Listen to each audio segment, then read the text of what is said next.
Vamos lá, pessoal, dia 119, mais uma porção da Palavra de Deus. E hoje vamos ler Juízes capítulo 9, versículo 22, até o capítulo 10, versículo 18. Diz assim: Fazia 3 anos que Abimeleque governava Israel, quando Deus enviou um espírito maligno entre Abimeleque e os cidadãos de Siquém, e estes agiram traiçoeiramente contra Abimeleque. Isso aconteceu para que o crime contra os 70 filhos de Jerubaal, o derramamento do sangue deles, fosse vingado em seu irmão Abimeleque e nos cidadãos de Siquém, que o ajudaram a assassinar os seus irmãos. Os cidadãos de Siquém enviaram homens para o alto das colinas para emboscarem os que passarem por ali, e Abimeleque foi informado disso. Nesse meio tempo, Gaal, filho de Ebed, mudou-se com seus parentes para Siquém, cujos cidadãos confiavam nele. Sucedeu que foram ao campo, colheram uvas, pisaram-nas e fizeram uma festa no templo do seu Deus. Comendo e bebendo, amaldiçoaram Abimeleque.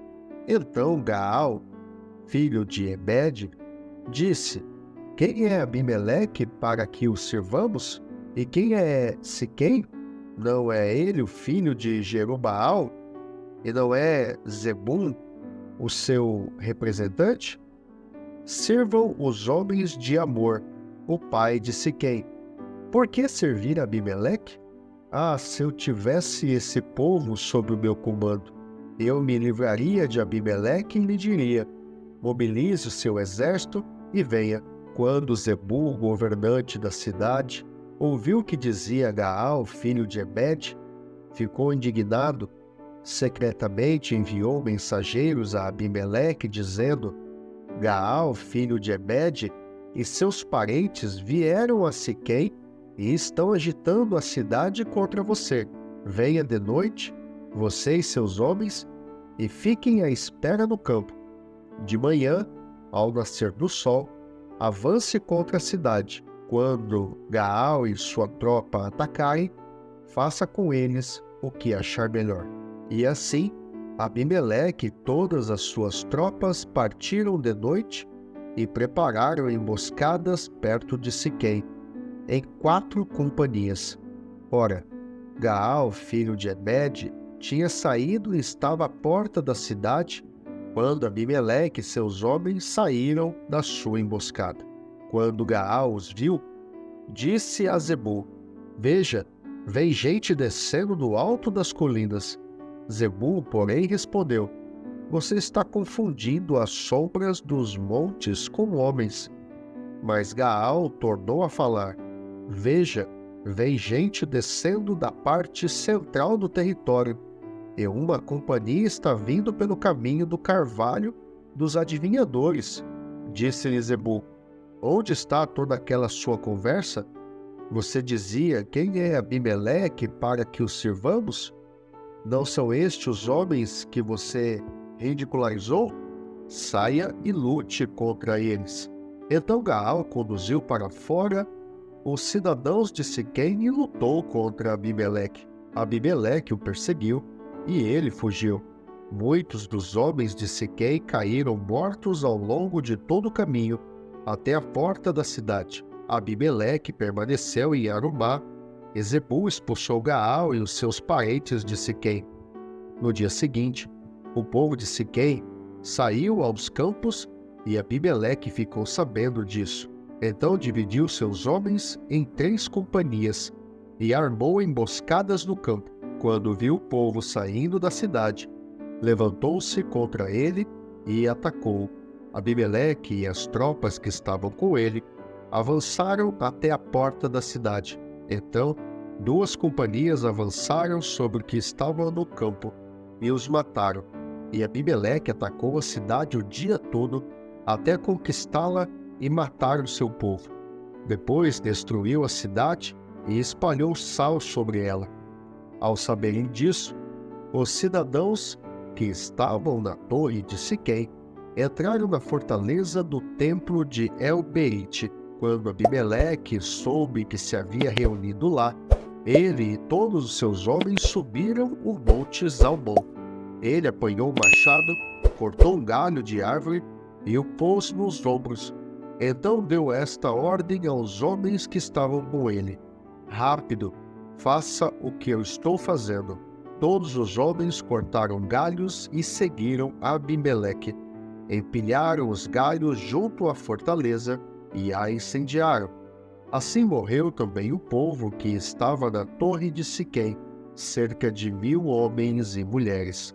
A seguir, Abimeleque foi a Tebes, sitiou-a e conquistou-a, mas dentro da cidade havia uma torre bastante forte, para a qual fugiram todos os homens e mulheres. Todo o povo da cidade trancaram-se por dentro e subiram para o telhado da torre. Abimeleque foi para a torre e atacou-a. E quando se aproximava da entrada da torre para incendiá-la, uma mulher jogou uma pedra de moinho na cabeça dele e lhe rachou o crânio. Imediatamente ele chamou o seu escudeiro e lhe ordenou: tire a espada e mate-me, para que não digam que uma mulher me matou. Então o jovem o atravessou e ele morreu. Quando os israelitas viram que Abimeleque estava morto, voltaram para casa. Assim Deus retribuiu a maldade que Abimeleque praticara contra o seu pai, matando seus 70 irmãos. Deus fez também os homens de Siquém pagarem por toda a sua maldade. A maldição de Jotão, filho de Jerubaal, caiu sobre eles.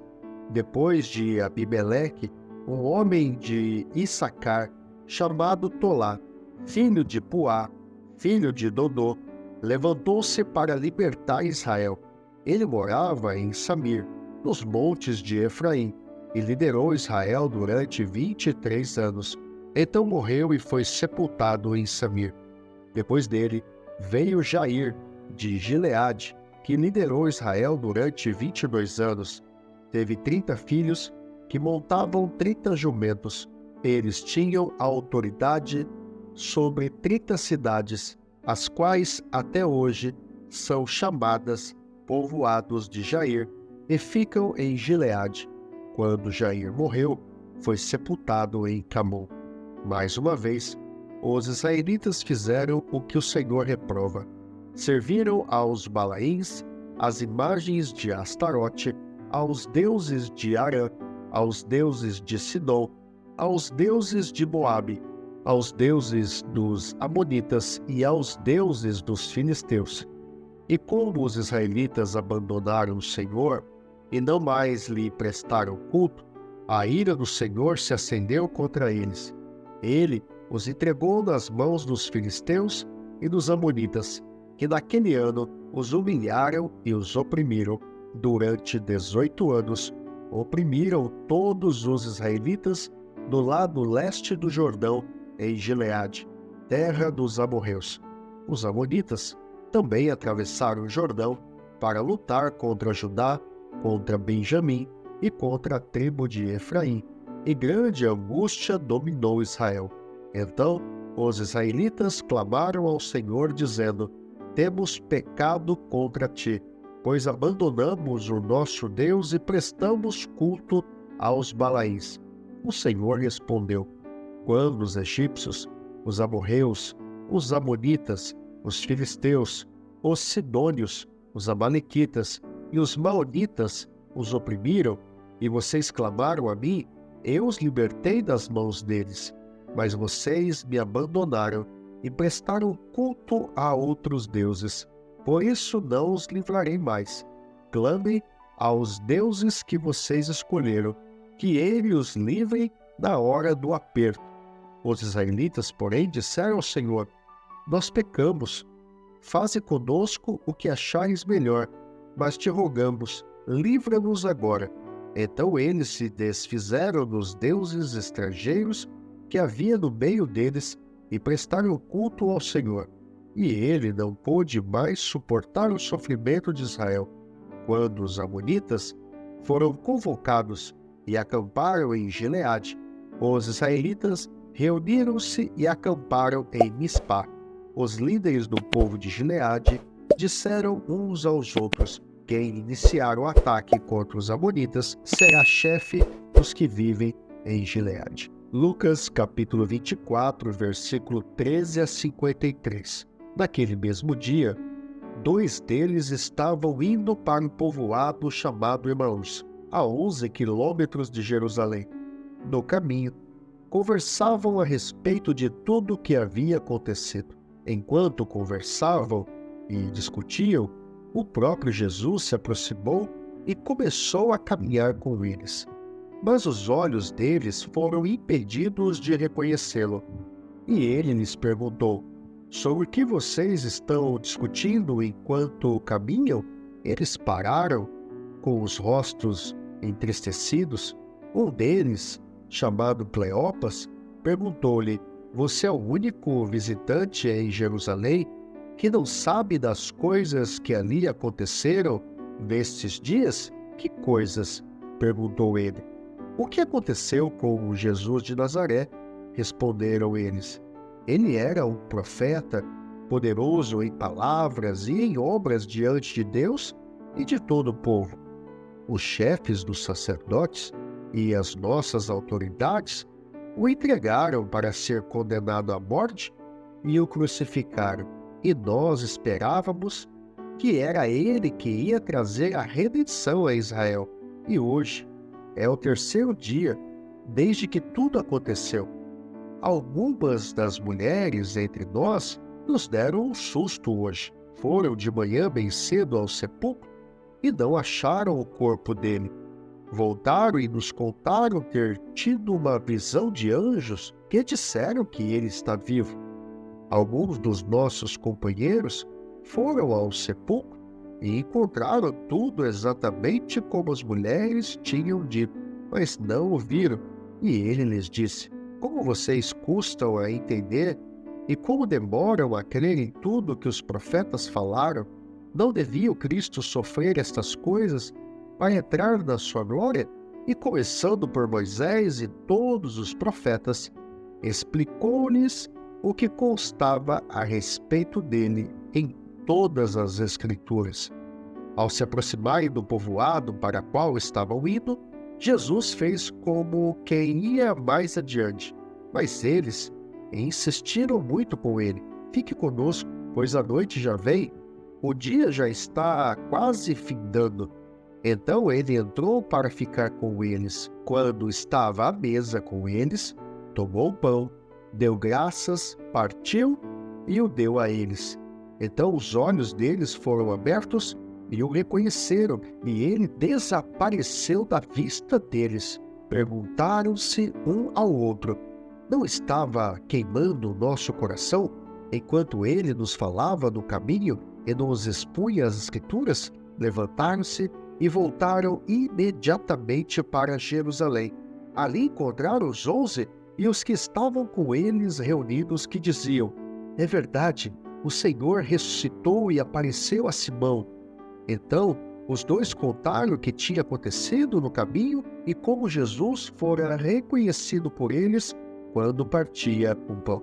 Enquanto falavam sobre isso, o próprio Jesus apresentou-se entre eles e lhes disse: paz seja com vocês. Eles ficaram assustados e com medo, pensando que estavam vendo um espírito.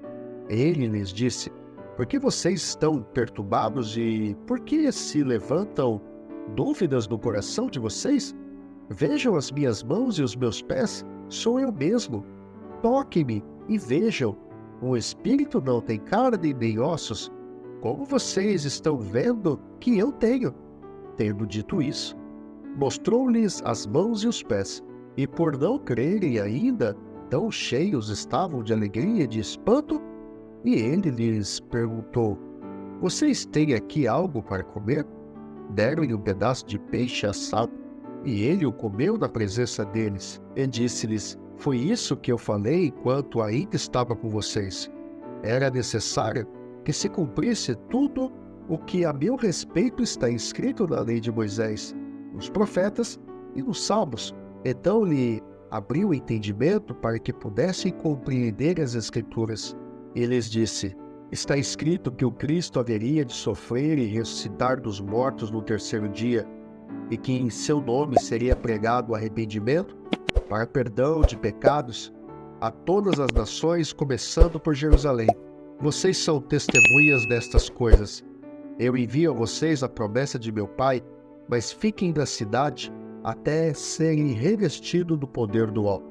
Tendo-os levado até as proximidades de Betânia, Jesus ergueu as mãos e os abençoou. Estando ainda a abençoá-los, ele os deixou e foi elevado ao céu. Então, eles o adoraram e voltaram para Jerusalém com grande alegria e permaneciam constantemente no templo, louvando a Deus. Salmo 100, versículo de 1 a 5. Aclame o Senhor, todos os habitantes da terra. Prestem culto ao Senhor com alegria. Entrem na sua presença com cânticos alegres. Reconheçam que o Senhor é nosso Deus. Ele nos fez e somos dele. Somos o seu povo e rebanho do seu pastoreio. Entrem por suas portas com ações de graças, em seus átrios com louvor. Deem-lhe graças e bendigam o seu nome, pois o Senhor é bom e o seu amor leal é eterno. A sua fidelidade permanece por todas as gerações. Provérbios capítulo 14, versículo 11 e 12. A casa do ímpio será destruída, mas a tenda dos justos florescerá. Há caminho que parece certo ao homem, mas no final conduz à morte. Louvado seja Deus. E esse foi o dia 119 da porção da Palavra de Deus.